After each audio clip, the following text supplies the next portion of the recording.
ఏనుగుల సంచారంతో కొమరం భీం ఆసిఫాబాద్ జిల్లా వాసులు భయాందోళనకు గురవుతున్నారు. ఛత్తీస్గఢ్ నుంచి మహారాష్ట్ర చంద్రపూర్ జిల్లాలోకి ఏనుగుల గుంపు ప్రవేశించింది.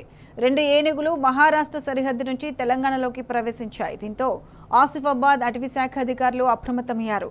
ఏనుగుల సంచారం గురించి కాగజ్ నగర్ అటవీశాఖ డివిజన్ పరిధిలో గల కౌటాల, బెజ్జూరు, పెంచికల్పేట, సిర్పూరు టీ మండలాల్లో డప్పు చాటింపు వేయించారు.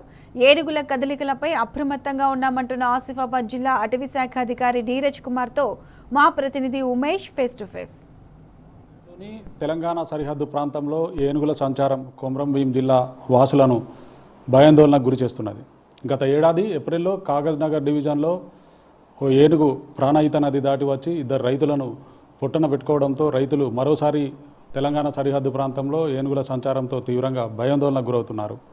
ఓవైపు వ్యవసాయ పనులకు వెళ్ళాలంటే ఆ పులులు దాడులు చేస్తుండడంతో అటు రైతులతో పాటు వ్యవసాయ కూలీలు, పశువుల కాపర్లు భయాందోళనకు గురవుతున్నారు. మరోవైపు ఏనుగుల సంచారం కూడా వారిని తీవ్రంగా భయాందోళనకు గురి చేస్తుంది. దీనికి సంబంధించి కాగజ్నగర్ అటవీశాఖ డివిజన్లో ఏ విధమైన ఏర్పాట్లు చేస్తున్నారు, మనతో పాటు మాట్లాడడానికి కొమరం భీం ఆసిఫాబాద్ జిల్లా డిఎఫ్ఓ నీరజ్ కుమార్ గారు ఉన్నారు. సార్ చెప్పండి, ఏనుగుల సంచారం సంబంధించి మీ దగ్గర ఉన్న సమాచారం ఏంటి, ఏ విధంగా ప్రజలను అప్రమత్తం చేస్తున్నారు మీరు?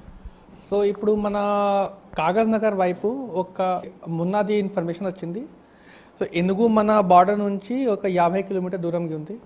సో మూమెంట్ మున్నాది మన వైపు సౌత్ వర్డ్స్ మూమెంట్ ఉన్నాయి, బట్ మళ్ళీ నిన్న పొద్దున మూమెంట్ ఈస్ట్ వైడ్కి పోయింది. సో ఇప్పుడు మూమెంట్ మన వైపు లేదు, బట్ మనము మహారాష్ట్ర వైపు రెగ్యులర్గా కాంటాక్ట్ ఉన్నారు అక్కడ లోకల్ డిఎఫ్ఓ గారు. సో గత సంవత్సరంకి వచ్చింది ఏనుగు మన ఆహేరి వైపు వచ్చారు, ఆలపల్లి ఆహేరి రూట్ మీద వచ్చారు. మొన్న ఏనుగు రూట్కి పోయింది, మళ్ళీ చంద్రపూర్కి వచ్చింది. సో ఇప్పుడు మూమెంట్ మన వైపు లేదు, బట్ మనము రెగ్యులర్గా మానిటరింగ్లో చేసాము. అండ్ మొన్నది మన స్టాఫ్ అక్కడ పోయి అక్కడ మన పెరిఫరల్ ప్రాణహితకి విలేజెస్ ఉంది, అక్కడ ఒక అవేర్నెస్ మీటింగ్ కూడా జరిగింది. మొన్నది టామ్ కూడా చేశాము. అండ్ ఒక డీటెయిల్డ్గా డూస్ అండ్ డోంట్స్ కూడా పెట్టాము. మీకు ఏనుగు వచ్చిన తర్వాత లేకపోతే మీ ఏనుగు చూస్తే మీకు ఏమేం చేయాలి, ఏమేం చేయొద్దు, ఒక కొంచెం జాగ్రత్తగా ఉండాలి, అది మనము పెట్టాము. ప్రధానంగా ఎందుకు ఏనుగులు పదే గత ఏడాది కూడా ఒక ఏనుగు వచ్చి ఇక్కడ నానా బీభత్సం సృష్టించింది. మరోవైపు ఇప్పుడు మా తెలంగాణ సరిహద్దు సమీపంలోనే ఏనుగులు ఉన్నాయి అంటున్నారు. ఎందుకు మన ఏరియాకి ఎందుకు ప్రధానంగా వస్తున్నాయి ఏనుగులు? సో ఇప్పుడు మన ఏనుగు వ్యవహారం అంటే it's a long ranging animal.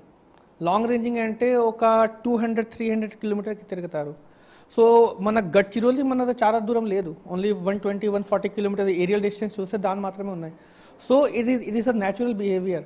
And ఎప్పుడు కాదు, 2021లో ఒక వైల్డ్ లైఫ్ టీమ్ వచ్చిన తర్వాతనే వాళ్ళు కూడా చెప్పారు ఈ ఏరియాకి ఏనుగు వస్తారు, it may come in 2 years 1 year. So ఇప్పుడు వచ్చింది. సో మనము what we should do is మనకు ఒక సేఫ్ ప్యాసేజ్ క్రియేట్ చేయాలి, ఒక సస్టైనబుల్ కో ఎగ్జిస్టెన్స్ మాత్రమే మనకి అడవి సంరక్షణ చేయాలి. That is the only solution.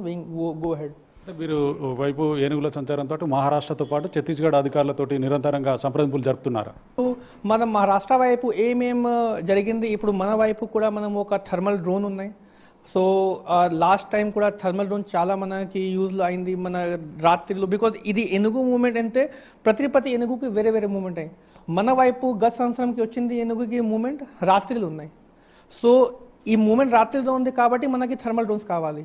So ఇప్పుడు మన దగ్గర థర్మల్ డ్రోన్ కూడా ఉన్నాయి. ఒక నెహ్రూ జూ పార్క్ ఉంది, మన నెహ్రూ పార్క్ నుంచి ఒక థర్మల్ డ్రోన్ తీసుకుంటాము. ఇప్పుడు మన వాళ్ళు బైనాకులర్స్ ఒక 10 బైనాకులర్స్ కూడా పెట్టాము. సో ఒక మిషన్ భగీరథ టవర్స్ ఉంది కదా, అక్కడ ఇఫ్ ఏనుగు like if elephant comes to our area మనకి పైనకి పోయి బైనాకులర్స్ మీద చూడడానికి చాలా ఈజీగా అవుతుంది. దాని తర్వాతనే మన ఒక సెపరేట్ టీమ్స్ పెట్టాము. నిన్న సబ్ కలెక్టర్ గారు మీద డిస్కస్ చేసి ఒక పంచాయత్ సెక్రటరీ అండ్ మన బీట్ ఆఫీసర్ కలిపి ఒక టీమ్స్ కూడా పెట్టాము, ఇది ఇన్ఫర్మేషన్ కోసం, టామ్ కోసం. సో మన రెడీగా ఉన్నాయి. ఓన్లీ ఏనుగు వచ్చిన తర్వాత మనం ఒక యాక్షన్ తీసుకోవాలి. యాక్షన్ అంటే ఎవరు ఊరు వాళ్ళ చూస్తే ఇంటికి పోయి మనకి ఇన్ఫర్మేషన్ ఇవ్వాలి. That is the safest way to tackle elephant moment.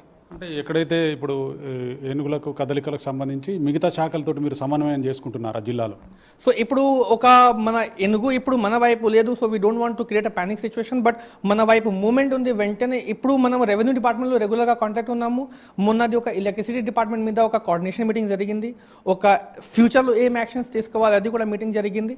So వెనుగు మనకి వచ్చిన తర్వాతనే లేకపోతే మనకి ఇన్ఫర్మేషన్ వస్తే వెంటనే అదర్ లైన్ డిపార్ట్మెంట్స్ కూడా కోఆర్డినేట్ చేస్తాము. బట్ ఇప్పుడు ముఖ్యంగా revenue, police, electricity department, agriculture department వాళ్ళ మీద మనము డిస్ట్రిక్ట్ హెచ్ఓడీస్ మీద మనము కోఆర్డినేషన్లో ఉన్నాము. ఓకే. తర్వాత తాజాగా చింతలమానపల్లి మండల్ అటవీ ప్రాంతంలో కూడా గత నెల పెద్దపల్లి మీద వేటగాళ్ళు దాడి చేసి హతమార్చారు. దానికి సంబంధించి కూడా మీరు చాలామంది మీద కేసులు నమోదు చేసి ఇప్పటికే జైలుకు పంపించడం జరిగింది. ప్రధానంగా ఏం చర్యలు తీసుకుంటున్నారు? వేటగాళ్ళ మీద నిఘా పెడుతున్నారా? ఎలాంటి చర్యలు తీసుకున్నారు కాకినాడ డివిజన్ సంబంధించి? సో ఇప్పుడు ఆ విషయంలో మనము ఒక ఫారెన్సిక్స్ ల్యాబ్ మీద రిపోర్ట్ ప్రకారంగా మనము పక్కా ఎవిడెన్స్ ప్రకారంగా మనము కేసు బుక్ చేసాము. అండ్ ఇప్పుడు నెక్స్ట్ ప్రాబ్లం ఏంటంటే మన జిల్లాలో ఎన్క్రోచ్మెంట్స్ చాలా ఉన్నాయి. 80-90 వేల ఎకర్కి మనకి ఎన్క్రోచ్మెంట్స్ ఉన్నాయి, ఇల్లీగల్ ఎన్క్రోచ్మెంట్స్. ఆర్ఓఎఫ్ఆర్ పట్టా ఉంది, మనకి ఏం సంబంధం లేదు. ఆర్ఓఎఫ్ఆర్ ఉంది, వాళ్ళ కల్టివేషన్ చేస్తారు. బట్ ఇల్లీగల్ ఎన్క్రోచ్మెంట్స్ ఎవరికి పట్టా లేదు. సో 80-90 వేల ఎకర్ది మన ఫారెస్ట్ భూమిలో ఎన్క్రోచ్మెంట్స్ ఉన్నాయి. అది ముఖ్యంగా మన మ్యాన్ యానిమల్ కాన్ఫ్లిక్ట్, అది that is the main reason. దాని తర్వాతనే చాలా ఎలక్ట్రికల్ లైన్స్ ఉన్నాయి. మన ఆసిఫాబాద్ జిల్లాలో ఒక 450 కిలోమీటర్ది illegal electricity lines going to the reserve forest. So ఈ రెండు విషయం మాత్రమే this is our top priority. And మన టాప్ లెవెల్ ఆల్సో ఇది డిస్కషన్ జరిగింది. సో ఇప్పుడు we're trying to sort out the issue. Okay sir, ప్రధానంగా ఇప్పుడు ఒకవేళ మళ్ళీ ఏనుగులు కనుక ఒకవేళ ప్రాణహిత దాటి కనుక కాగజ్నగర్ డివిజన్ సంబంధించి గ్రామాలపై దాడి చేస్తే మీరు ప్రజలకు ఇచ్చే మెసేజ్ ఏంటి, సందేశం ఏంటి? మెసేజ్ అంటే ఇప్పుడు forest and wild life conservation, అడవి వన్యప్రాణి సంరక్షణ అందరికీ బాధ్యత, అందరికీ రెస్పాన్సిబిలిటీస్ ఉన్నాయి. This is hour forest, this is hour wild life.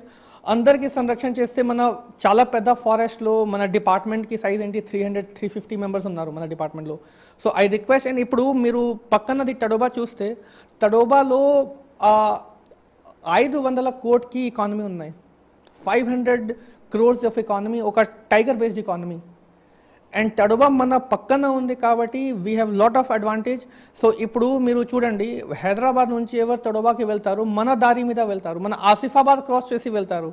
So ఇప్పుడు మన టూరిజం బేస్డ్ ఎకానమీ పెడితే హైదరాబాద్ నుంచి ఇక్కడ వస్తారు, ఇక్కడ రిసార్ట్ పెట్టి మనం రిసార్ట్లో ఎంత ఖర్చు అవుతుంది, మీరు తడోబాకి పోయి ఒక రాత్రికి 10,000, 15,000 ఎట్లాగా ఖర్చు ఉన్నాయి. వాళ్ళ టూరిస్ట్ ఎక్కడ వస్తే అది that all money will go to the local people. So అదే సందేశం నాకు, ఒక మీ పులికి సంరక్షణ చేస్తే మంచిగా డెవలప్మెంట్ అవుతుంది. And that is a very successful model. మనకి అది అడాప్ట్ చేయాలి.